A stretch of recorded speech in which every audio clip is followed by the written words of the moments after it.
మీ అందరికీ ఒక జోక్ చెప్పాలండి. ఒక్కొక్కళ్ళది ఒక్కొక్క స్టైల్ ఉంటుంది అనమాట. సింగింగ్ స్టైల్ చాలా మందిది చాలా డిఫరెంట్గా ఉంటుంది. నాకు తెలిసి మనకి బాగా ఒక టైంలో పరిచయమైన వ్యక్తి, మంచి భక్తి పాటలు పాడే వ్యక్తి ఒక ఆయన ఉండేవారు, ఎంఎస్ రామారావు గారు. ఆయన అన్ని నుండి మనందరికి గుర్తొచ్చేది హనుమాన్ చాలీసా. శ్రీ హనుమాను గురుదేవులు శరణము ఇహ పరసాదక శరణములు, ఆయన స్టైల్. ఆయన ఒకసారి క్రికెట్ మ్యాచ్ చూడడానికి వెళ్ళారు. ఇండియా వర్సెస్ పాకిస్తాన్ మ్యాచ్ జరుగుతుంది. ఆ మ్యాచ్లో ఆయన టైంలో మ్యాచ్ జరుగుతుంటే కామెంటేటర్ రాలేకపోతే మన ఈ ఎంఎస్ రామారావు గారు వచ్చిన వెంటనే ఎలాగో ఆర్టిస్ట్ కదా, మైక్ ఇచ్చేస్తే చేసేయచ్చు అని ఆయనకి ఈసారి మీరు కామెంటరీ చెప్పండి అని అన్నారు.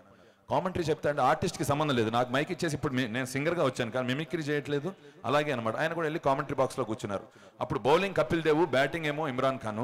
ఈయన కామెంటరీ చెప్తున్నారు, ఎలా ఉంటుంది చూడండి. కపిల్ దేవుడో బంతిని విసరగా రివు రివున గాలిలో లేవగా హోరు హోరున బ్యాటు నవ్వోపగా. 1 ఓవర్ అయిపోయింది అప్పటికి. ఇంక ఫస్ట్ బంతిలోనే ఉన్నాడు.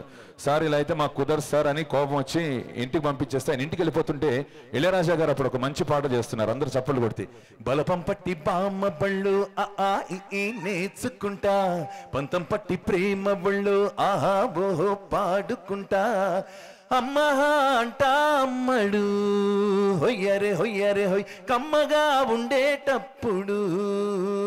అదే ఎంఎస్ రామారావు గారిస్తే ఆయన ఇట్లా చక్కగా బాసం పెట్టేసి కూర్చున్నారు, కుర్చీ వేసుకుని. బల్పము పట్టి బామ బళ్ళో నేర్చుకుంటా, పంతము పట్టి ప్రేమ ఒడిలో ఆహాబో పాడుకుంటా, శ్రీ హనుమాను గురుదే. అంటే ఎవరి స్టైల్ వాళ్ళదే ఉంటుంది.